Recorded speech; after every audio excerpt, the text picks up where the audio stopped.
আর ওই কাজটা করতেও যেন কেউ বাধা না দেয়। দ্যাটস টলারেন্স, দ্যাটস হচ্ছে সহাবস্থান। সো আমার কেউ তো আমার নামাজে বাধা দিচ্ছে না, ওয়াজে বাধা দিচ্ছে না। আমরা কি এরকম বিভেদ ছিলাম? রেশন বিক্রি করার দরকার নাই, 20 লাখ দিলাম, 20 কোটি দিলাম, এটা তো দরকার নাই। আপনি পলিসি করেন না, আমাকে 20 লাখ। জনাব আখতারুজ্জামান, আপনার কাছে আমি যেতে চাই, গণভোটের রায় বাস্তবায়ন ও জুলাই গণ অভ্যুত্থানের আকাঙ্ক্ষা পূরণ না করলে জনগণকে সঙ্গে নিয়ে সরকারের উপযুক্ত জবাব দেওয়ার হুঁশিয়ারি দিয়েছে 11 দলীয় ঐক্য, আপনি নিশ্চয়ই জানেন।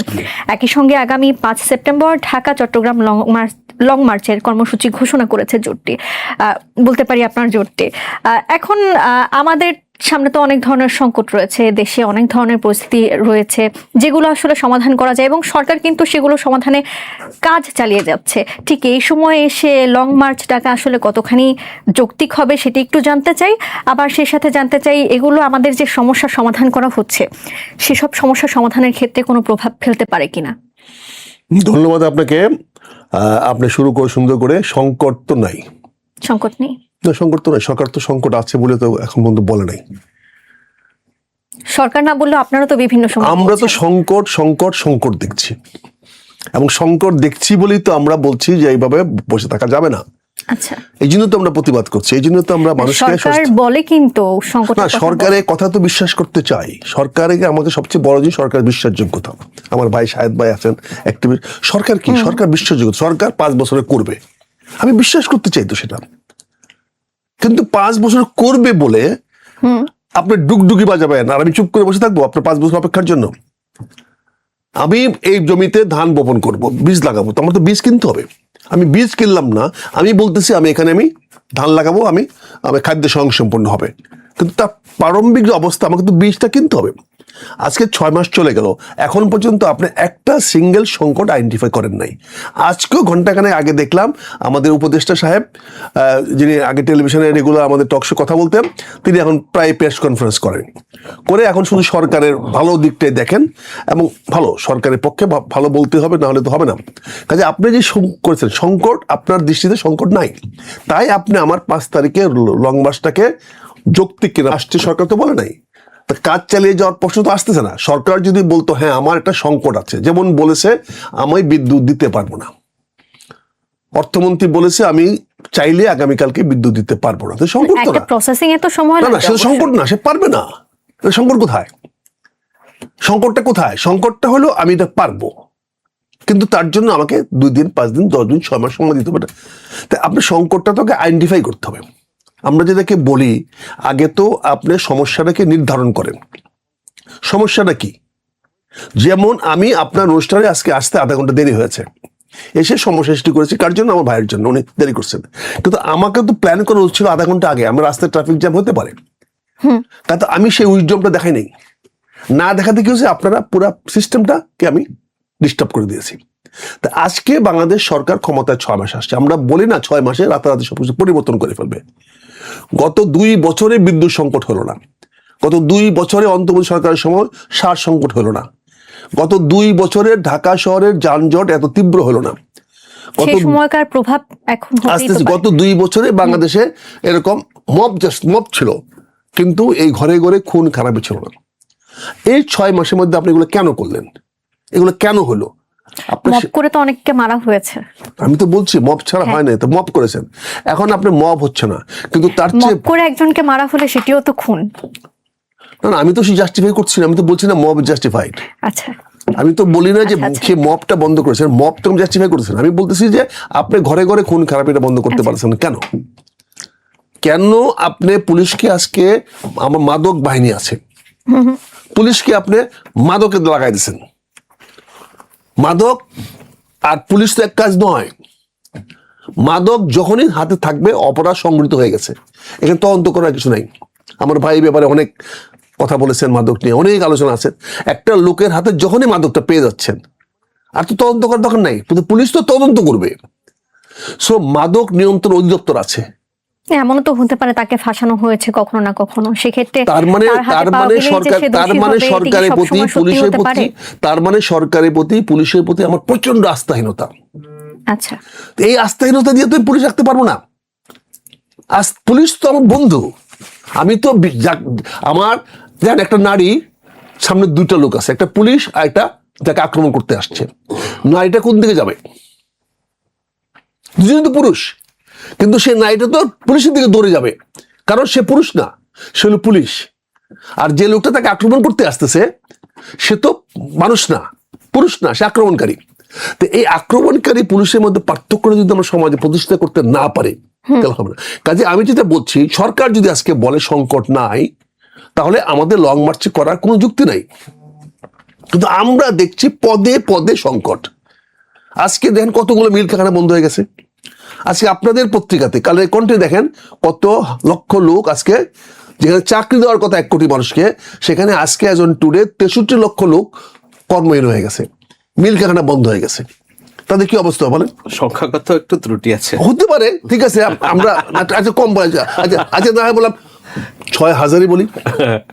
আপনি শেষ করেন, তারপর না, আমরা দেখেন, আপনি এই যে একটা নতুন পেশা শুরু হয়েছে গত কয়েক বছর ধরে, সেটা হচ্ছে অন্তর্বর্তী সরকারের সময় তো 1400 কলকারখানা বন্ধ হয়েছে শুধুমাত্র ঢাকা আর গাজীপুরে। না, সেটা বন্ধ হয়েছে বলে তো সরকারকে আমরা রাখি নাই, সেটা পারি নাই বলে তো সেই সরকার আপনাকে কতগুলো টার্মসকে আপনি রেফারেন্স পয়েন্ট হিসেবে নিতে গেলে রাখা হয়নি নাকি নির্বাচনের মাধ্যমে আমরা নতুন যে কোনো মাধ্যমে, মানে কি তাকে তো আমরা রাখি নাই, তার নির্বাচনের প্রয়োজন কেন পড়লো? তাকে সরকারে বসানোর সময় নির্বাচনের প্রয়োজন পড়লো না, তাকে সরানোর জন্য নির্বাচন প্রয়োজন পড়লো কেন? সে যেহেতু আমার প্রত্যাশিত কাজ করতে না, আমরা রেফারেন্স পয়েন্টে যেন বলবেন, আপনি যখন অ্যাঙ্কার করবেন, অ্যাঙ্কার তো মুভ করতে পারবে না, তাহলে তো পুরো জিনিসটা মুভ হয়ে যাবে। আমি অ্যাঙ্কারের পরিপ্রেক্ষিতে বলছি, আজকে যারা অটো গাড়ি চালাইতো সারা বাংলাদেশে লক্ষ লক্ষ, আপনি এখানেও তো আপনি বলতে পারেন এটা বিশাল একটা এমপ্লয়মেন্ট হয়ে গেছিল। ছেলে বুড়া বৃদ্ধ একটা অটো নিয়ে বেরিয়ে পড়ে আমাদেরকে স্বল্প দূরত্বে পারাপার করে দেয়, অসুস্থ রোগী সবাই এটার মধ্যে। সেগুলোর কারণে তো অনেক এখন বিদ্যুৎ দিতে পারছেন না বলে এরাও জবলেস হয়ে যাচ্ছে। আপনি বিদ্যুতের মূল জিনিস বিদ্যুৎ পারছেন না বলে এরাও জবলেস হয়ে যাচ্ছে। ফলে কি হচ্ছে, পুরো বাংলাদেশের চিত্রটা কিন্তু ঢাকা শহর না, আপনি সারা বাংলাদেশে একটা হাহাকার। আজকে দেখেন গত 24 ঘন্টায় অন্তত 5টা জায়গায় আপনাদের নিউজে আসছে যে সার নিয়ে মারামারি হচ্ছে, সার ডিলারকে ধরে না মারপিট করা হচ্ছে। এটা তো আমাদের বক্তব্য না, আপনাদের পত্র পত্রিকা এবং বিভিন্ন সোশ্যাল মাধ্যমে। তো সেখানে আপনি এগুলোকে অ্যাড্রেস করতে, এগুলো সংকট মনে না করেন, তাহলে অবশ্যই আমাদের 5 তারিখের লং মার্চ করা উচিত না। কিন্তু আমাদের চোখে দেশ সংকট মহাসংকটের মধ্যে পতিত হয়েছে। ফলে আমি আহ্বান জানাবো জনগণকে 5 তারিখে এই আমাদের এই ওই আমাদের লং মার্চে অংশগ্রহণ করার জন্য আপনার মাধ্যমে আমি তাদের আহ্বান জানাবো। জি, ধন্যবাদ। জনাব শাহেদ, আপনার কাছে আসতে চাই। কিছুক্ষণ আগেই বলা হয়েছে যে সরকারের সব সমস্যা উপেক্ষা করে ডুগডুগি বাজাচ্ছে, বিষয়টি কি সঠিক কিনা আমি আপনার কাছে জানতে চাই। সেই সাথে আরো একটি বিষয় জনাব আক্তার তুলে ধরেছেন যে মাদক পাওয়া গেলেই তার বিরুদ্ধে আইনগত ব্যবস্থা নিতে হবে, সেই বিষয়ে আপনি একমত কিনা আমি জানতে চাই। অনেক ধন্যবাদ। মেজর আখতারুজ্জামান আমার খুব প্রিয় রাজনীতিবিদ, কিন্তু নির্মম পরিহাস আজকে ওনার আমাকে বলতে হবে আর কি। ওই যে উনি বললেন, আমি ওইটা দিয়ে শুরু করি, মাদক পাওয়া গেলেই তার বিরুদ্ধে ব্যবস্থা নিতে হবে। এই রাজনীতির সমর্থন তো উনি করেছেন কিছুদিন আগে, সেটা হলো চট্টগ্রামে একরাম হত্যার কথা আমরা বলি যে বাবা তোমার চোখে জল কেন, তুমি কাঁদছো কেন, যে এই শব্দটা আমাদের মিলিয়নস অফ মানুষের বুকের ভিতরে বিধে আছে। এরপরে ক্রস ফায়ারের শব্দ। তো একটা মানুষকে যদি তার অপরাধ মানে প্রমাণিত হওয়ার আগে, যদি স্রষ্টার বিচারের আগে আমরা বিচার করে ফেলি, তো এটা তো জাস্টিসের সমাজ হয় না, তাই না? সো বাট আমি এই জন্য বলছি, বাট মাদকের এগেনস্টে আমার অবস্থান সবসময় খুব স্ট্রং। কিন্তু আমরা শেখ হাসিনার বিচার ব্যবস্থা ফিরিয়ে আনবো কিনা, যেই বিচার ব্যবস্থার সমর্থক ছিলেন এক সময় মেজর আখতারুজ্জামান, আমি ওইদিকে যেতে চাই না। যেটা বলতে চাই সেটা হলো যে দেখুন, বিরোধী দলের রাজনীতি, আমি তো উনি পরিচয় করে দিলেন জামাত নেতা, আমি তো আর বলতে পারছি না আমি বিএনপি নেতা। আমি একটা নৈবিত্তিক জায়গা থেকে কিছুটা ব্যাখ্যা করার চেষ্টা করছি। সেটা হলো বিরোধী দল তাদের রাজনীতি করবে, এটা নিয়ে সরকারকে ধুয়ে ফেলে দিবে, চাপে রাখবে, that's politics, that's beauty of democracy. এবং সেটার জন্য যদি 5 তারিখে লং মার্চ করে, I don't see any problem. এটা করবেই তারা, সরকারকে প্রতিনিয়ত চাপে রাখার জন্য। কিন্তু সমস্যাটা হয় যখন একটা এটাকে বলে ইউটোপিয়ান গ্লাস যদি তাদের চোখে থাকে, যেখানে মানে ইউটোপিয়ান গ্লাস না, শব্দটা কি হবে আমি এক্স্যাক্টলি বলছি না, যে তারা একটা হলুদ চশমা পরার একটা অবস্থায় আছে আমার মনে হয়, যে সবকিছু হলুদ দেখছে। এখন সমস্যাটা দুনিয়া হলুদ না তার শরীরে হলুদের মাত্রা বেড়ে গিয়েছে, সেটা একটা বিষয়। ডায়াবেটিস বাড়লে তো শরীরে হলুদের মাত্রা ওরকম কিনা, জন্ডিস হলেও হয়। জন্ডিসের কথা আমি বলছি। তো এখন আজাদ সাহেব উনি খুব ভালো একজন সিনিয়র নেতা, উনি বললেন 6 মাসে 500 না 600 গুম হয়েছে। What kind of nonsense! যেখানে দাবি করা হচ্ছে যে দেশে এই 6 মাসে 201টা গুমের 4 মাসের একটা কেসের কথা আমি শুনেছি, এটা দাবি করা হচ্ছে, পুলিশের পক্ষ থেকে এখনো ব্যাখ্যা দেয় নাই। আর একটা নোন কেস নাই যে এইখানে কেউ এই ধরনের অপরাধের শিকার হয়েছে।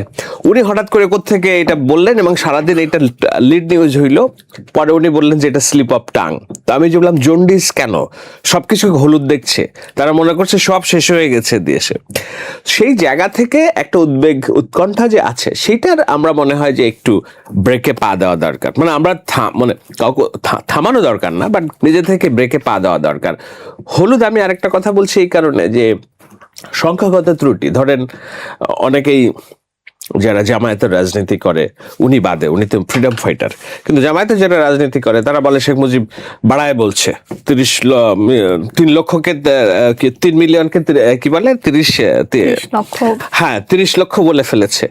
তো এখন এই যে একটা রিপোর্ট আসছে যে 62,000 মানুষ জবলেস হয়েছে। তো ধরেন আক্তার ভাই বলে ফেললো 62 লক্ষ মানুষ জবলেস হয়েছে। তো আমি বলছি যে এগুলার ওই যে আছে, এখন দেশ যে বেড অফ রোজেস হয়ে গেছে আমি বলবো না, এবং এটা বেড অফ রোজ হয়ে যাবে খুব অল্প সময়, এটাও আমাদের করা ঠিক হবে না। আপনার কথার মাঝে একটু আমি প্রশ্ন করি, আপনি যেহেতু 62,000 মানুষের কথা বলছিলেন যারা চাকরি হারাচ্ছে বা বেকার হচ্ছে, এটাও স্বাভাবিকভাবে আমি নিচ্ছি কিনা, মানে এইটা নিয়ে কথা বলা উচিত কিনা? মানুষ আসলে চাকরি হারাবেন, তাদের তো পরিবার রয়েছে, তাদের আসলে ভবিষ্যৎ কি হবে? আমি বলি এটাও পরিসংখ্যানগত যে ত্রুটি, সেইটা আমাকে দেখতে হবে যে সিপিডি যখন কিছু বলে তখন এটা মার্ক দিস ওয়ার্ড, এটা রেকর্ডের হচ্ছে, এটা আপনার শর্ট রিল করে আপনি প্রচার করেন। সিপিডি আমার মনে হয় এখানে ডাহা মিথ্যা একটা তথ্য নিয়ে তারা কাজ করেছে। ডাহা মিথ্যা কথা কি, আপনাকে যদি আমি জানি না এখানে দেখাই কিনা, দেখুন এই রিপোর্টটা দেখুন, এখানে প্রথম আলোর স্পষ্ট 95 ফ্যাক্টরিজ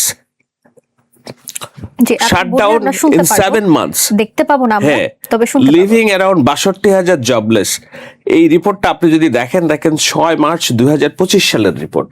জি, দেখতে পাচ্ছি এই 6 মাস। আর এখানে ওই একই জিনিস বলছে 62,000 মানুষ জবলেস, এটা গতকালকের রিপোর্ট সিপিডি বলছে। গত বছরের একটা পরিসংখ্যান নিয়ে যদি সিপিডি বলে যে 62,000 মানুষ জবলেস, ওকে, তারা আমার যুক্তি দিতে পারে না, আমরা এই পরিসংখ্যানটা এবার তৈরি করেছি, আমার যেহেতু সাইন্টিফিক ডেটা নাই, আমার কাছে যেহেতু রিসার্চার নাই, আমি বলতে পারতেছি না, কিন্তু স্পষ্টতই যে সংখ্যা 62,000 মানুষ জবলেস, এটা 2025 সালের মার্চের একটা, এটাকে কি বলে, পরিসংখ্যান। নির্বাচন হয়েছে ফেব্রুয়ারিতে এই বছরের। সো আপনি গত বছরের ডেটা নিয়ে সিবিডির মতো অর্গানাইজেশন যখন বলে 62,000 জবলেস, এটা তো বিরোধী দলের জন্য লুফে নেওয়া একটা ইস্যু হবে। এখন আমি কোথায় দেখি সমস্যাটা হলো যে সরকারের একটা দপ্তর নাই যেটা উঠে দাঁড়ায় বলবে যে এটা তো তুমি রং ডেটা বলছো। সরকার মনে করছে গণমাধ্যমের সমালোচনা করছে, করুক, এটা তো আমরা ফ্রিডম অফ স্পিচের স্বর্গরাজ্যে আছি।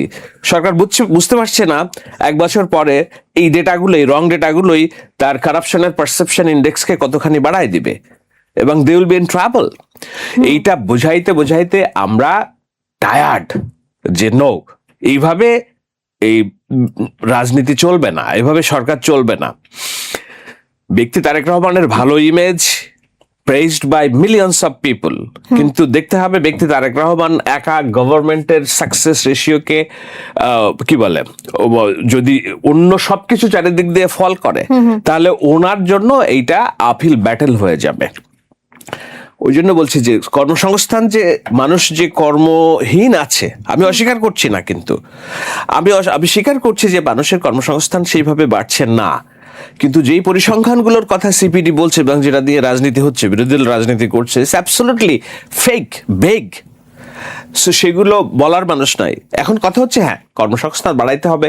সরকার এদের জন্য উদ্যোগ নিচ্ছে কিনা, নতুন করে মালয়েশিয়ার শ্রমবাজার খুলছে, চাইনিজ ইপিজেড ওপেন হচ্ছে, গার্মেন্টস কলকারখানার যে বিষয়গুলো আছে, গ্যাস সংকটের কারণে সেখানে সংকট আচ্ছা, হয়েছে। আমি আমি যদি একটা একটু জিনিসের ছোট্ট একটা সংখ্যায় ব্যাখ্যা না দেই। যাই। উনি বলছিলেন যে এই যে টেসলা তারপর অন্যান্য চালিয়ে যারা স্বাবলম্বী হচ্ছিল তারাও জবলেস বিদ্যুৎ সংকটের কারণে। এখন এটা এমন না যে না এক মাসের মধ্যে সবাই জব পেয়ে গেল, এক মাসের মধ্যেই সবাই জবলেস হয়ে গেল। It's a process.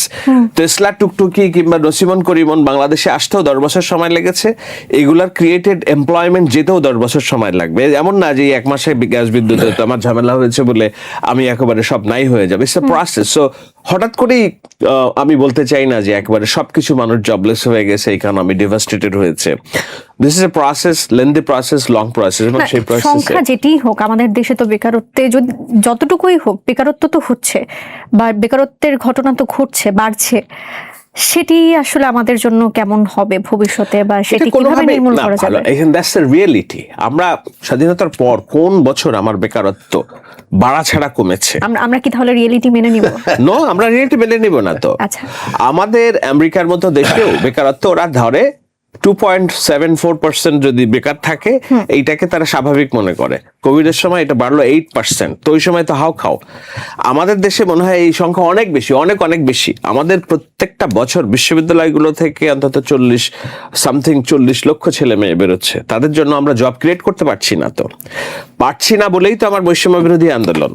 একটা চাকরির এগেনস্টে 15টা সিটের এগেনস্টে 15,000 মানুষ অ্যাপ্লাই করছে, সেখানে যেন নিয়োগে দুর্নীতি না হয়, সেজন্যই তো আমার বৈষম্য বিরোধী আন্দোলন। কেন আপনি ওই রিলস দেখেন নাই? 120 টাকা দিয়ে একটা পুলিশের চাকরি পেয়েছে একটা ছেলে। তো ওই বৈষম্য দূর করার জন্য তো কিছু উদ্যোগ হচ্ছে, তো সেগুলাকে আমাদের আরো এক্সপাইরাইট করতে হবে। সেটা এক্সপাইরাইট করার জন্য সময় তো লাগবে। আচ্ছা, নাকি ওই প্রবাদের মতো আল্লাহ তুমি আমার ধৈর্য দাও, আল্লাহ আমাকে দাও, এক্ষুনি দাও আমাকে ধৈর্য দাও। মানে আমার তো কাজ, সরকার থেকে সময় দিতে হবে কাজ করার জন্য। আমি যদি 5 মাসের মধ্যে যদি বলি আমার সব দূর করে দাও, সব ঠিক করে দাও, ওইটা তো সম্ভব না, তাই না? উনিও সরকারে ছিলেন এক সময়, উনি জানেন। তার মানে সরকারের যেহেতু 10 ভাগের 1 ভাগ সময় চলে গেল, আমাদের আরো সময় দিতে হবে, তাই তো? 1 ভাগ সময়ও যায় নাই এখন। আচ্ছা, 1 ভাগ সময় কি যায় না? 10 ভাগে 10-এর 1 তো গেছে। 1800 দিনের মধ্যে 180 দিন গেছে। 10 হলো 10 ভাগ। একই হয়েছে। হ্যাঁ, তাহলে 10 তো ভাগের এখানে এক ভাগ। এক্স্যাক্টলি, তো সেখানে আমাদের প্রগ্রেস গুলো কি সেগুলো নিয়ে দেখতে হবে যে what are the progress we made in this এক ভাগ। যে ধরেন আমার রাষ্ট্রে কতখানি শৃঙ্খলা ফিরে আসলো, মবতন্ত্র কতখানি বন্ধ হলো, নারীর স্বাধীনতা কতখানি এনশিওর হইলো। কালকে আমি দেখলাম উনি যে বললেন যে আমি দেখছি অন্তত 150 অ্যাম্বুলেন্স রেডি ওনার নির্বাচনী প্রতিশ্রুতি অনুযায়ী, যে প্রত্যেকটা মোড়ে মোড়ে আমরা অ্যাম্বুলেন্স রাখবো, যেন সড়কে যেসব দুর্ঘটনা ঘটে আমরা তাড়াতাড়ি যেন পৌঁছাইতে পারি হাসপাতালে। কালকে দেখছেন স্বাস্থ্যমন্ত্রী প্রতিমন্ত্রী মহিদ উদ্বোধন করেছে। তো এগুলো তো নির্বাচনী প্রতিশ্রুতি। নারীদের জন্য আলাদা বাস, কৃষক card, family card, they are trying to show the signature development. আপনার কাছে আবারও আসবো, জনাব আখতারুজ্জামানের কাছে এবার একটু যেতে চাই। একটু প্রশ্ন করার আগে আমি একটু ক্রস কথা বলতে চাই। আমি শাহেদ ভাইকে ধন্যবাদ জানাই। উনি একটা আন্তর্জাতিক ইন্টেলিজেন্সিয়া, বাংলাদেশের উপর থেকে দেখেন, বাংলাদেশ দেখেন। উনি হোলেট বলেছেন, আমি বলছি উনি সর্ষে ফুল বলেছেন। অবশ্যই আমরা সর্ষে ফুল দেখতেছি, সারা বাংলাদেশ সর্ষে ফুলের মধ্যে পড়ে গেছি। আমরা হতবিহ্বল হয়ে গেছি, কি করব, আমাদের কি করণীয়? হ্যাঁ, আমাদের আজাদ সাহেব বলেছেন গুম হয় নাই, কিন্তু কাকতালীয় বলে উনি স্বীকার করে একটা গুম হয়েছে। এক অভিযোগ এসছে, তাহলে একটা গুম কেন? আমরা সরকারের ব্যাখ্যা পাই না। তাহলে একটা গুম কেন হবে? তিনি বলেছেন যে সিপিডি বলছে গত বছরের, উনি খুব কারেক্টলি বলছেন সরকার এখন পর্যন্ত তার কোনো প্রতিবাদ করে নাই, যে 2025 সনের রিপোর্টটা কেন এখন দিচ্ছে। এটা দেখার দায়িত্ব কার? আমি তো সেইটা দেবো। হ্যাঁ, উনি তো সে কথাও বলেছেন যে সরকারের এটা নিয়ে কথা বলার উচিত ছিল। বাংলাদেশে আমাকে বলেন, উনি খুব সুন্দর করে বলছেন অ্যাম্বুলেন্স, তার মানে অ্যাক্সিডেন্ট বাড়ুক, আমার অ্যাম্বুলেন্স সার্ভিস বাড়ুক, আমার চিকিৎসা বাড়ুক। দুর্ঘটনা বন্ধ করার জন্য কি অ্যাম্বুলেন্স দরকার? না রাস্তার পরিকল্পিত রাস্তা দরকার? না রাস্তায় ডিসিপ্লিন আনা দরকার? একটা এখানে আমি একটা বিষয় আনতেছি, ওনার যেহেতু উনি সরকারের কথা বলেন, আমার বাংলাদেশে এখন 1250 mf সিএফটি গ্যাসের ফ্লো আছে, সেটাকে আমি ব্যবহার করতে 750 আমি করেছি। অথচ আমি 1000 কোটি টাকা দিয়ে 400 MCFT গ্যাস আনতেছি। আমি যদি এটা যদি আমার ক্যাপাসিটি আছে 1250, আমি 750 ইউজ করতেছি, এইটা যদি আমি 1250 নিয়ে যাই তাহলে কিন্তু আমার গ্যাসটা আমদানি করতে হয় না, আমার ইউএস ডলার যায় না। এই বিষয়টা কি আপনি তদন্ত করে দেখবেন শাহেদ সাহেব? এই বিষয়টা আপনি রিসার্চ করে দেখবেন যে আমি 1250 CFT গ্যাস আমার প্রেশার আছে, আমি এই মুহূর্তে বাংলাদেশের মানুষকে দিতে পারি, এবং এটা দিলেও আমি 8 বছর পর্যন্ত আমি গ্যাস আমি চালাতে পারবো। সেটা না করে আমি কেন গ্যাস আমদানি করতেছি ইফ অনলি 400 CFT, যেটা দিয়ে আমার কতটুকু হবে? আমি এটা তো কভার করতে পারি আমার নিজের গ্যাস দিয়েই, কিন্তু এটা না করে যে বেস্টেড। এই যে আপনি বলেন অ্যাম্বুলেন্স সার্ভিসকে আপনি দিয়ে দিলেন, যারা অ্যাম্বুলেন্স সাপ্লাই করে তাদেরকে অ্যাক্সিডেন্টের জন্য আপনি ব্যবসা দিয়ে দিলেন, কিন্তু তো হবে না। এই জিনিসগুলো আমি আপনাকে দেখার জন্য অনুরোধ করব। আমি 62 লাখ বলেছি, আপনি 62,000 আসছেন, সেটাও যে মিথ্যা সেটা প্রমাণ সেটাও প্রমাণ হলো। কিন্তু এখানে কিছু না কিছু লোক তো জবহীন হয়েছে। আর বাংলাদেশে এত ইউনিভার্সিটি কেন খুলতেছেন? সেদিন দেখলাম অর্থমন্ত্রী সাহেব বলছেন বিশ্ববিদ্যালয়গুলোকে ট্যাক্স ফ্রি দিবেন। তার ট্যাক্সটা দিবে কে? আমার দেশের তো এখানে এমপ্লয়মেন্ট, মেইন এমপ্লয়মেন্ট কৃষক। আমার এখনো বাংলাদেশের এমপ্লয়মেন্টের ইন্ডেক্স কভার করে 60% আমার কৃষকরা, যারা কৃষি কাজের সঙ্গে জড়িত। তাদের তো লেখাপড়া কলেজ ইউনিভার্সিটি লাগে না। আপনি বেকার ফ্যাক্টরি বানাচ্ছেন কেন? আপনি বেকার ফ্যাক্টরি বানায় দেখেন কি করছেন? আপনি ইউনিভার্সিটি চালানোর জন্য চাপে পড়ে মেট্রিকের রেজাল্ট হাই দিচ্ছেন, 80%, 95% পাস করে দিচ্ছেন, পরীক্ষা দিতে হয় না, পাস করে দিচ্ছেন। কেন? They will become input to college. আবার এটা আপনার আগের সরকার করছে, যে করছে আপনি সেটা না করেন না, সেটা করেন। এখন তো 80%, এবারও দিয়েছেন 80%। তারপর কি করছেন? HSC-তে আপনি একই অবস্থা দেখেন, সেখানে ইউনিভার্সিটির জন্য আপনার গিনিপিক বানাচ্ছেন। এইটুকু তো বন্ধ। এত ইউনিভার্সিটি কি দরকার আমার? বেকার তো তারা দেখেন। আমার অফিসে আজকে সকালবেলা একটা ছেলে আসছে, ইঞ্জিনিয়ার, তাকে চাকরি দিচ্ছি, জানে কি? Office assistant. সেই ইঞ্জিনিয়ারিং আমাকে দরকার নেই, তুমি এই চাকরি করলে করো। সে বলছে আমার 10-15 হাজার টাকা চাকরি দেন, এটা চলবে। একটা ইঞ্জিনিয়ার 10-15 হাজার টাকা বেতনের চাকরি। মানে ভাই আমার অফিস অ্যাসিস্ট্যান্ট কাজ করতে পারো তারা, কারণ ইঞ্জিনিয়ার দরকার নেই আমার ফাইলপত্রগুলো দেখার জন্য। আমি বলছিলাম এটা আজকে সকালে আমি আসার আগের ঘটনা। তো বলেন এটা বানায় বলছি না, আসলে আমি জানি কাজে বাস্তব। আমি তাহলে এত ইউনিভার্সিটি আমার কত দরকারটা কি? এত ইউনিভার্সিটি আমার প্রয়োজনটা কি বলেন? তারপরে সেই ইউনিভার্সিটির টিচার নাই। আপনি জানেন, আপনার পড়াশোনা করে আসছেন, আপনার টিচাররা 3-4 ইউনিভার্সিটিতে ক্যাপ মারে। আপনি যেমন দেখেছেন, আমিও অনেক সময় দেখেছি যে ইউনিভার্সিটি পাশ করা স্টুডেন্ট তারা কিন্তু পাঠাও চালাচ্ছে বা উবার চালাচ্ছে, এই ধরনের কাজ করছে। এটা ট্র্যাজেডি না? এটা ট্র্যাজেডি না? আমার একটা পাঠাও জন্য, পাঠাও হবে কি, পাঠাও দিয়ে সে ইউনিভার্সিটি পাশ করবে। ইউনিভার্সিটিতে পড়াশোনার জন্য পাঠাও, আমরা বিদেশে তাই করি, বাইরেও সাহেবরা ভাই দেখছেন। কিন্তু পাশ করার পরে তো পাঠাওগিরি করে না। অক্সফোর্ড স্টুডেন্ট পাঠাওগিরি করে। আপনি সুন্দর একটি কথা বলেছেন, তাই না? অক্সফোর্ড স্টুডেন্ট পাঠাওগিরি করে উদ্দেশ্যে, নিউ ইয়র্কের ইউনিভার্সিটির ছেলেরা পাঠাও করে ঘরে। কিন্তু কি পাশ করা পর্যন্ত তার আর্থিক সঙ্গতির জন্য সে 2 ঘন্টা 3 ঘন্টা 4 ঘন্টা কাজটা করে সে তার শিক্ষার ফাঁকে ফাঁকে সে একটা নিজস্ব স্বাবলম্বী হিসাবে সেটা করতে পারে। কিন্তু আমার এখানে কি হচ্ছে, সে পাশ করার পরে পাঠাও হইতেছে। দুর্ভাগ্য আমার এখানে, সেটা পাশ করার পরে যেখানে সে চাকরিতে জয়েন করার কথা, যেখানে তার জন্য ব্যাংক থেকে অ্যাপয়েন্টমেন্ট একটা ওয়েট করার কথা, MBA পাস করছে, সে অ্যাপয়েন্টমেন্টটা না পায়া সে ওখানে গিয়া একটা বাপের কাছে আবার টাকা নেয়, CNG কিনবো, অটো রিক্সা বা মোটরসাইকেল কিনে ঢাকা শহরে রিস্কি চালাচ্ছে। আমি আক্তার ভাইয়ের সাথে এখানে একটু অ্যাড করি, আমি দ্বিমত করবো না, কিন্তু ভিন্ন মত তো সুযোগ আছে। এই কারণে দেখুন, বাংলাদেশে উনি প্রথম যিনি রাজনীতি করছেন, যার সাথে বেগম জিয়া, ওনার কিছু দূরদর্শী পরিকল্পনার কারণে বাংলাদেশ রাষ্ট্র আজকে এখানে এসে পৌঁছেছে। একটা হলো নারী শিক্ষাকে ফুল ফ্রি করে দেওয়া।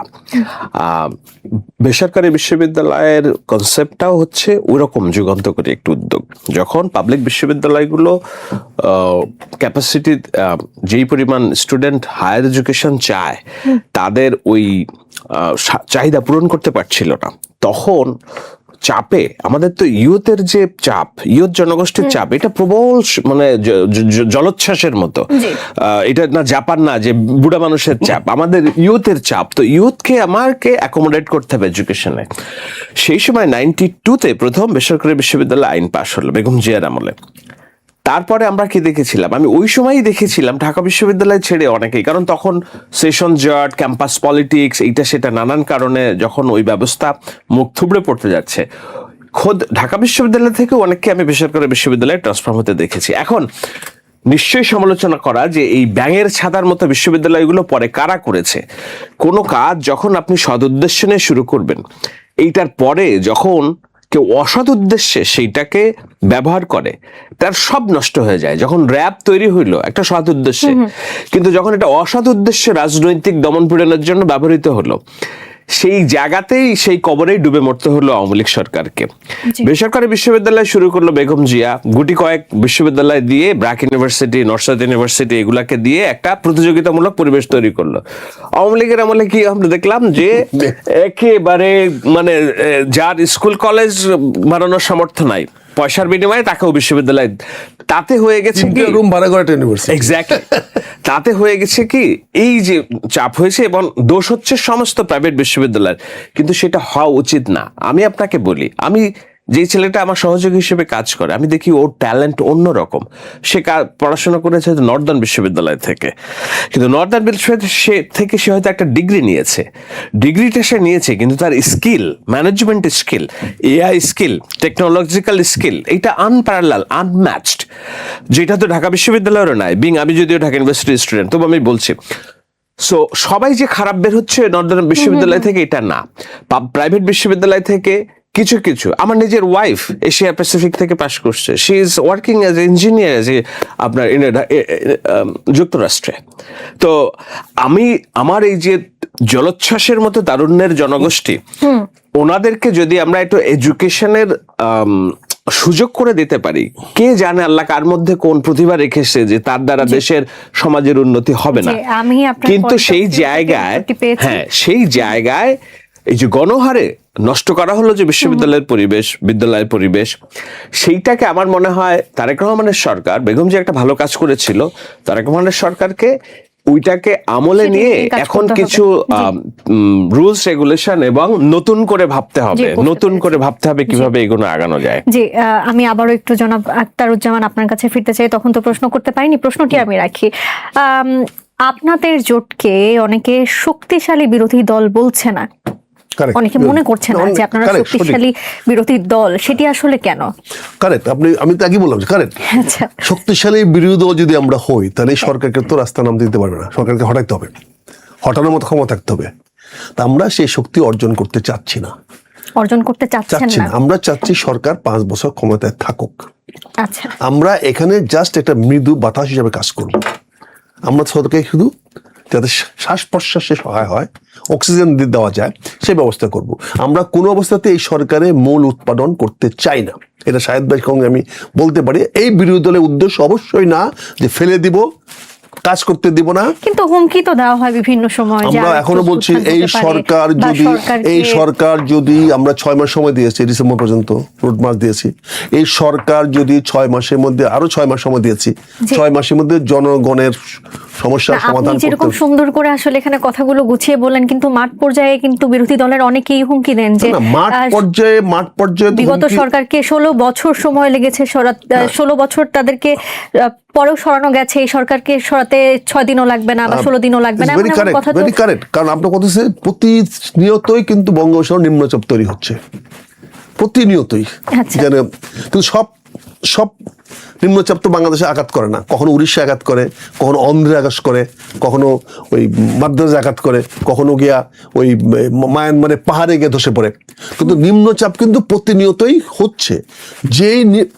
যে নিম্নচাপগুলো আমাদের দিকে মুখী, সেইগুলো খবর আমরা দেই যে এই নিম্নচাপটা আসছে, বাংলাদেশের জন্য এফেক্ট হবে। যেমন আমাদের বৃষ্টি হয়, ঝড় হয়, আজকে 4 দিন ধরে বৃষ্টি হচ্ছে, কারণ ওখানে একটা নিম্নচাপ দেখা দিয়েছে। এখন যদি নিম্নচাপ না হয়, তাহলে বাংলাদেশে বাতাসই আসবে না, কারণ নিম্নচাপ যদি না হয় তাহলে বাতাস চলবে না, তো বাতাস না চললে আমরা তো মরুভূমি হয়ে যাব। জলবায়ু যদি না আসে, মেঘ না আসে, বৃষ্টি না হয়, তাহলে বাংলাদেশ মরুভূমি হয়ে যাবে।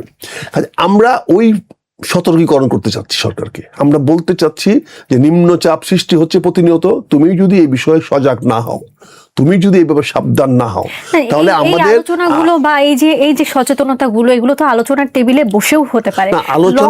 আলোচনার টেবিলের জন্য আমরা গত 4 দিন ধরে বলে আসতেছি, এখানে সাবজেক্টে বলে যাচ্ছি যে আপনি ভারত যাবেন কি যাবেন না, এই যে সংকট আপনি বলছেন না, আমরা বলছি সংকট, এইটা নিয়ে এখন পর্যন্ত আপনি বিরোধী দলে ডাকেন নাই। সংকট বলছে না সরকার, কি সংকট বলছে না সরকার? সংকট তো বলতে হবে, ডিক্লেয়ার করে বলতে হবে, আমাকে হেল্প করেন। এই সরকার আজকে 5 দিন ধরে এই ব্যাপারে এই যে কথাবার্তা হচ্ছে, সরকার বলতে পারে আসলে বিরোধী আমরা একটা সেশন ডাকি, আপনি দেখেন যখন পাকিস্তানের সঙ্গে যখন ইন্ডিয়া যুদ্ধ করছে, পাকিস্তান তো সংসদ ডাকে না, কিন্তু ইন্ডিয়া সংসদ ডাকছে, ইন্ডিয়া সমস্ত বিরোধী দলকে ডাকছে। আমরা এখানে আপনি বলেন, আজকে যদি আপনি বলেন আমরা যখন রোড মার্চের আহ্বান জানিয়েছি দিছি, আপনি আমাদেরকে ডাকেন, আপনি বলেন ঠিক আছে আপনি রোড মার্চ 5 তারিখ করেন, কিন্তু এর আগে আমি আপনার সঙ্গে বসতে চাই, আপনি কি আমার সঙ্গে কাপ চা খান, আসেন বলেন আপনি কি চাচ্ছেন, আমরা কি ভুল করতেছি বা কিভাবে করলে হয়, এটার আভাস আছে কোনো? আপনি যেখানে 20 তারিখে সংসদ ডাকার কথা, সেখানে পিছায় 7 দিন পিছালেন কেন? 27 তারিখে কাকে জিজ্ঞাসা করে পিছালেন? কার সঙ্গে আলোচনা করলেন? বিরোধী দলকে জিজ্ঞাসা করলেন না একবার? আপনি 27 তারিখ নিয়ে গেলেন, তো এটা স্বেচ্ছাচারিতা না? আপনি মন্ত্রণালয়কে 10 ভাগ করতে পারেন, কিন্তু প্রাইম মিনিস্টার পারেন না, পারে ক্যাবিনেট। পাওয়ারটা ক্যাবিনেটের। প্রাইম মিনিস্টার বরাদ্দ দিতে পারে না, ওনার ডিসক্রিপশন ফান্ডে বরাদ্দ দিতে পারে, উনি বলতে পারেন না ভোলা রাস্তা হবে। Is not president system of government. Cabinet সিদ্ধান্ত নিতে হবে, একনেক সিদ্ধান্ত নিতে হবে, আমি ভোলাপন্ত রাস্তা করবো। আপনি সস্তা রাজনীতি করতে পারেন না, এখানে বুঝতে হবে রাজনৈতিক পরিভাষা বুঝতে। আপনি প্রাইম মিনিস্টার, আপনার সিদ্ধান্তের ক্ষমতার কেন্দ্র হলো ক্যাবিনেট। ক্যাবিনেটে বসে আপনি যে কোনো সিদ্ধান্ত নিতে পারেন, আপনার সকল মন্ত্রী আপনার তো বিরোধী মন্ত্রী নাই, সেখানে আপনি বসে ক্যাবিনেটের সিদ্ধান্ত নেন আমি ভোলাপন্ত এক্সপ্রেসওয়ে করব, আমি আমার মন্ত্রণালয়কে 2 ভাগ করব। আপনি কিভাবে একটা মন্ত্রণালয়কে 1 and 2 করতে পারেন? আপনি পররাষ্ট্র মন্ত্রণালয় 1, পররাষ্ট্র মন্ত্রণালয় 2 কিভাবে করতে পারেন? কোন আইনে করতে পারেন? সংবিধানে কোন ধারায় করতে পারেন? আমি শাহেদ ভাইয়ের কাছে এটা অনুরোধ করব, দেখেন। হ্যাঁ আপনি পারেন, কখন পারেন? ক্যাবিনেটে বসে। ক্যাবিনেটে বসে আপনি যে কোনো কিছু করতে পারেন। সংসদে বসে, এই সংসদে 2/3 মেজরিটি আছে, আপনি যা খুশি তা করতে পারেন, সংবিধান আপনাকে সংসদে ক্ষমতা দিয়েছে, কিন্তু not to the prime minister. এখানে আমাদের আপত্তি। প্রধানমন্ত্রী কে কোনো ব্যক্তিগত ক্ষমতা নাই রাষ্ট্র তার ইচ্ছা মতো পরিচালনা করার। এই জিনিসগুলো আমরা প্রতিবাদ করতেছি, আমরা অব্যাহত রাখবো। আমরা জনগণকে বলবো 6 মাস সময় দিয়েছে, আমাদের বিরোধী দলের নেতা 6 মাস সময় দিয়েছে, এটাকে দুর্বলতা মনে করবেন না। এখনো সময় আছে, 5 তারিখ আগে বসেন। হয়তো 5 তারিখ রংবাজ নাও করতে পারি আমরা এটাকে নাও, কিন্তু আপনি যে আহ্বান করবেন আমাকে, আহ্বান করেন, দেখেন কি হয় রাজনীতিতে, কি ধরনের পরিবর্তন আসে। জি, আমি আপনার প্রশ্নগুলো জনাব শাহেদের কাছে একটু নিয়ে যেতে চাই। এই যে সরকার সংকট বলছে না, বেশ কয়েকবার বলেছেন জনাব আখতারুজ্জামান, সে বিষয় নিয়ে জানতে চাই যে সরকার কি আসলে বলছে না যে সংকট আছে বা নেই, কি বলছে সরকার আপনার কাছ থেকে জানতে চাই। আবার এই যে জনাব আখতারুজ্জামান বলেছেন যে জামায়াতকে না জানিয়ে অধিবেশন পেছানো হয়েছে, কেন পেছানো হলো আপনার কাছে কি মনে হয় সেটা একটু জানতে চাই।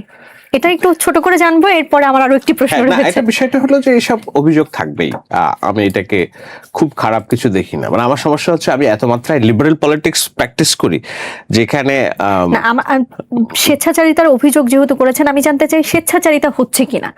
না, এখন ওনাদের দৃষ্টিতে মনে তো হতেই পারে যে স্বেচ্ছাচারিতা, কেন আমাদের সবকিছু দিয়ে দিচ্ছে না, আমাদেরকে কেন রাষ্ট্রপতি বানাচ্ছে না, আমাদের অনুমতিতে কেন দেশ চলছে না, তাই না? কিন্তু ম্যান্ডেট তো জনগণ দিছে মেজরিটি একটা পার্টিকে, সো তারা মনে করবে যে না উই গেট আমরা এখন, আমি যে যদি সাকসেসফুল না হই, আমি তো আর বলতে পারবো না যে আমার বিরোধী দল ছিল বলে ও তাদেরকে আমি সাথে নিই নাই বলে আমি ব্যর্থ হয়েছি। মানুষ এটা খাবে না। আমি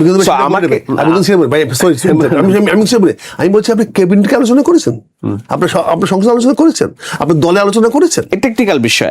আপনি দলকে ভোট দিয়েছেন, আপনি তো তারেক রহমান সাহেবকে কেউ ভোট দেন নাই, এখানে তারেক রহমান সাহেবকে তো কেউ ভোট দেন নাই, ভোট দিয়েছে এই ধানের শীষে মার্কাকে।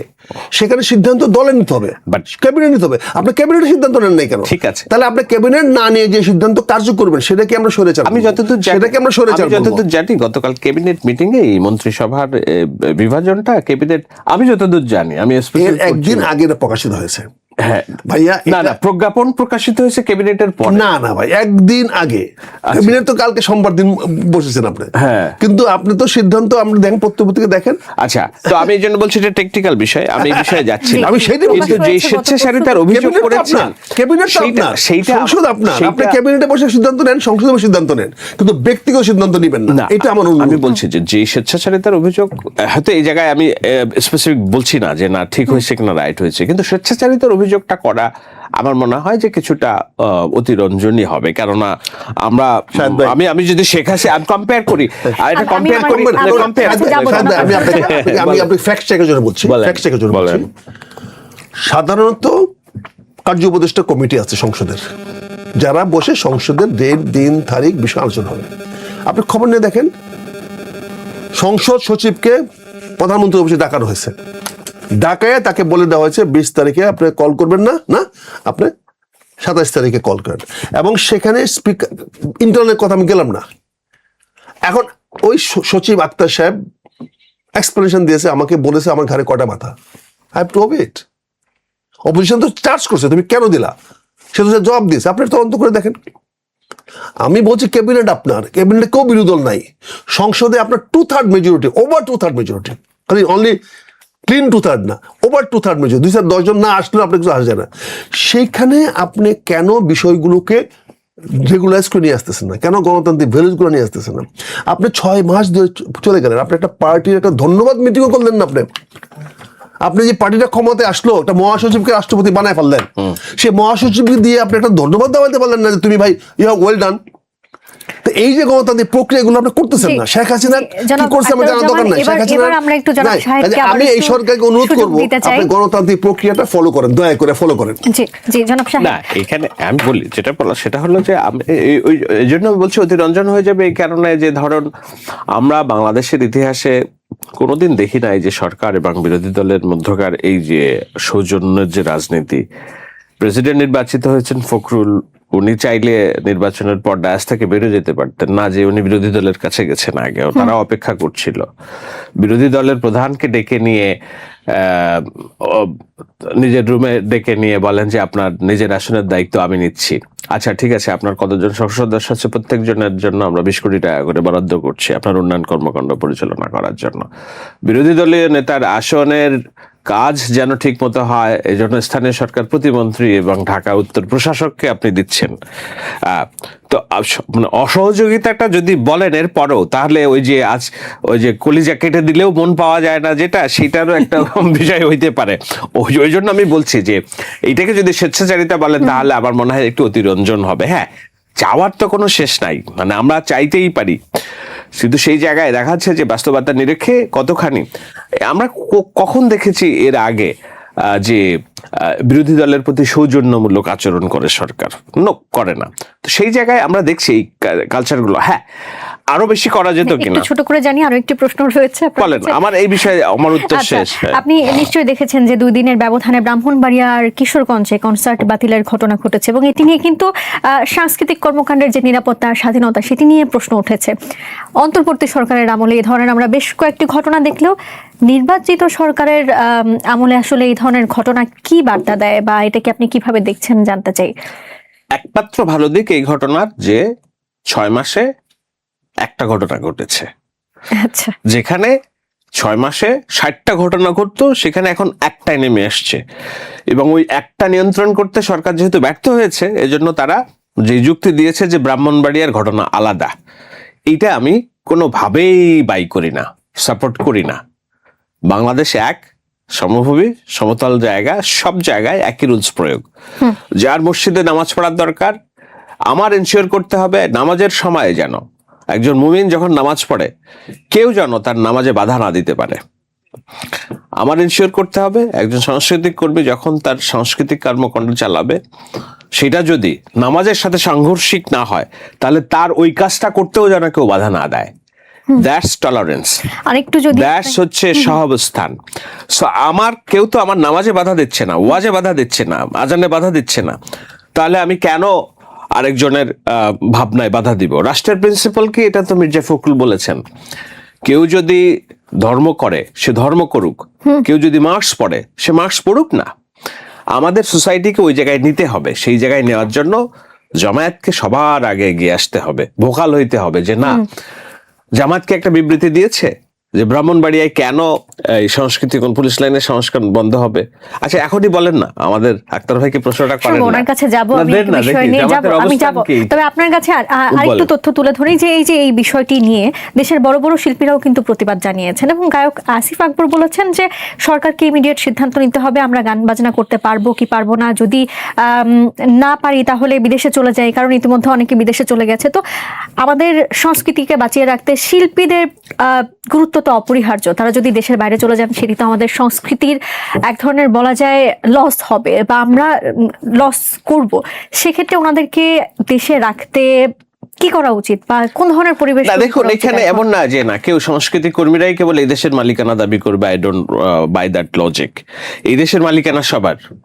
একটা মাদ্রাসার ছাত্ররা যেমন মালিকানা আছে, একজন ধর্ম পালন করে তার মালিকানা আছে, একজন যে ধর্ম অবিশ্বাস করে তারও মালিকানা আছে, যে সংস্কৃতি করে তারও মালিকানা আছে। এমন না যে আমারটাই সর্বাগ্রে দিতে হবে, অন্যটা সবারটা অস্বীকার করে। আমি বলছি টলারেন্স, আমি বলছি যে রাষ্ট্রের মৌলনীতি, মানবিক মর্যাদা, মৌলনীতি। কেন তারেক রহমান বলেন না এই দেশ পাহাড় থেকে সমতল, বিশ্বাসী অবিশ্বাসী সবার সমান।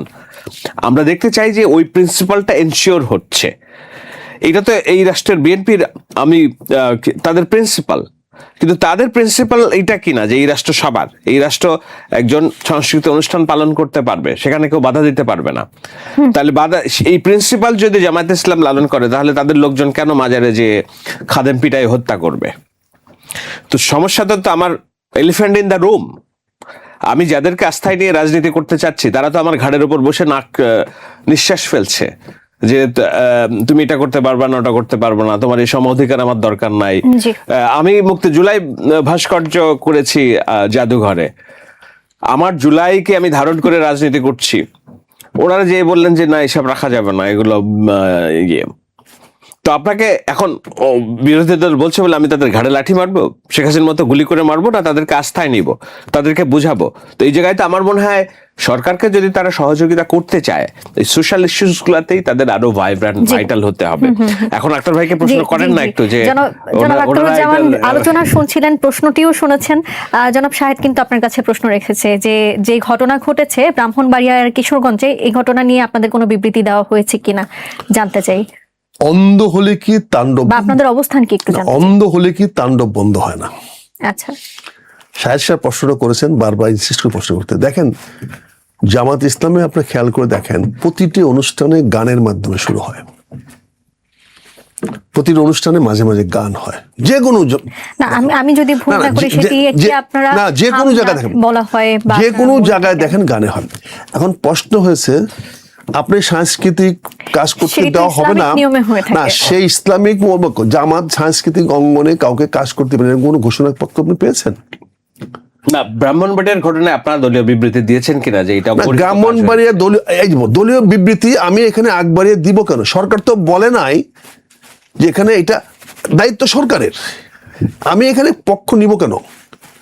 তুমি সরকার, তোমার দায়িত্ব সেটা, তোমার তো এটা বললে হবে না। তুমি কদিন আগে বলছো যে আমি ওই বিদ্যুতের ব্যাপারে পারবো না, আপনারা যদি পারলে সমাধান দেন, তো সমাধান আমরা দিব। তুমি যদি ব্রাহ্মণবাড়িয়া বন্ধ না করতে পারো তুমি ক্ষমতা ছেড়ে দাও। আমি তো এও বলছি যে ঠিক আছে তুমি 6 মাস চালাইছো, আমাদেরকে 6 মাসের জন্য দাও, 6 মাস চালায় দেখাও। কিন্তু আপনি তো শুরুতেই বলেছেন যে সরকারকে আপনি 5 বছর সময় দিতে চান। না আমি সেটা বলছি, সরকার কদিন আগে প্রধানমন্ত্রী কি বলেছেন যে যদি কেউ 6 মাসের মধ্যে সমাধান দিতে চায় উনি শুনবেন। তা মনে হয় যেন সমাধান দিব কেন? আমার তো সমাধান আছে, আমার তো ক্ষমতা লাগবে। মাইনরিটি সরকার বানান, আপনি সাপোর্ট দেন, 6 মাসের জন্য সাপোর্ট দেন, দেখেন আমরা দেখাই দিই, দেখেন ব্রাহ্মণবাড়িয়া সঙ্গীত হয় কি হয় না, শান্তি সভা হয় কি হয় না। এখন সালাউদ্দিন পারবে না, তার দায়িত্ব বাংলাদেশ মানুষ গ্রহণ করবে কেন? সালাউদ্দিন বলছে যে এটা আইসোলেট করে দিয়েছে। সালাউদ্দিন সাহেব একদম পরিষ্কার বলে দিয়েছে ব্রাহ্মণবাড়িয়া সেপারেট, উনি রাষ্ট্রকে 2 ভাগ করে ফেলেছে। এখন অনেকে বলতেছে ব্রাহ্মণবাড়িয়া নাকি পাকিস্তানের ছিটমহল, এই কথাটা বলতেছেন আপনারা। তো কাজে এই যে সরকার তো ইচ্ছা করে বাংলাদেশের বিভাজনের সৃষ্টি করার চেষ্টা করছে। আমার ভাই বলেছেন যে বিরোধী দলের সঙ্গে সুসম্পর্ক রাখার 1991 সনে দেশমাতা খালেদা জিয়া ক্ষমতায় আসে, আমরা একসঙ্গে বসে সংবিধান সংশোধন করি নাই, আমরা একসঙ্গে বসে রাষ্ট্রপতি শাসন থেকে বদলে যাইনি, আমি একসঙ্গে বসে আমার দাওয়াতে বিরোধী দল সরকারি দল সবাই কি গলফ ক্লাবে এসে মিটিং করি না।